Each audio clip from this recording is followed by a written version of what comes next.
அப்போ நெய்ங்கிறது என்னன்னா, நம்ம ஆயில் அப்படிங்கிற சொல்லுக்கு தமிழில் நெய் தான். அது எள்ளோடு சேர்ந்தால் எண்ணெய், வேப்ப மரத்துலேருந்து வந்தால் வேப்ப நெய், இழுப்பிலேருந்து வந்தால் இழுப்ப நெய். ஆனால் நம்ம என்ன சொல்கிறோம், எல்லாத்துக்கும் காமனாக எண்ணெய் எண்ணெய் எண்ணெய்.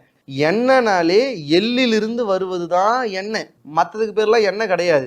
இந்த குழப்பம் வந்தனாலதான் எள்ளுல இருந்து வர நெய்க்கு நல்ல நெய்னு பேர் வச்சிருக்காங்க.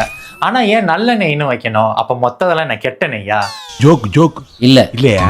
அது ஏன் தெரிஞ்சுக்கிறதுக்கு முன்னாடி சுவாரஸ்யமான மற்றும் பயனுள்ள ஹெல்த் டிப்ஸ் வேணும்னா மறக்காம ஃபாலோ பண்ணிக்கோங்க. எவ்வளவோ எண்ணெய்கள் இருந்தாலும் நல்லெண்ணெய் தான் அதிக அளவு பயன்படுது. இது நல்லெண்ணெயா இல்ல நல்லெண்ணெயான்னு கேட்டேன். சமையல், எண்ணெய் குளியல், வாய் கொப்பளித்தல், தசை உருவுதல், மருந்து தயாரித்தல், வழிபாட்டு முறைன்னு பல வகையில பயன்படுறதுனால இதுக்கு நல்லெண்ணெய்னு பேர் வச்சுட்டாங்க.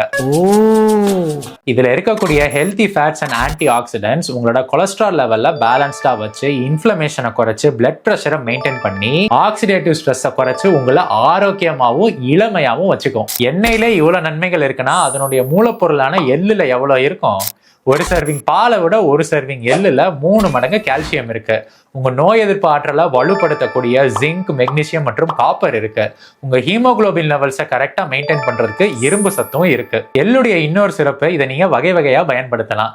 இனிப்புக்கு எள்ளு உருண்டை, காரத்துக்கு எள்ளு துவையல், இல்ல நுட்பமான ஒரு சுவைனா எள்ளு சாதம், வறுத்து பொடியாக்கி சமையல்ல கூட வேணுன்றப்ப பயன்படுத்திக்கலாம். எள்ளு மற்றும் நல்லெண்ணெய் நம்ம பாரம்பரியத்தோட ஒரு அடையாளம். இதை தெரியாதவங்களுக்கு இந்த வீடியோவை ஷேர் பண்ணுங்க. நான் சொன்ன ஹெல்த் பெனிஃபிட்ஸ் எல்லாமே ஒரு பேலன்ஸ்ட் டயட் ஃபாலோ பண்ணும் போது தான் சிறப்பா உங்களுக்கு வேலை பார்க்கும்.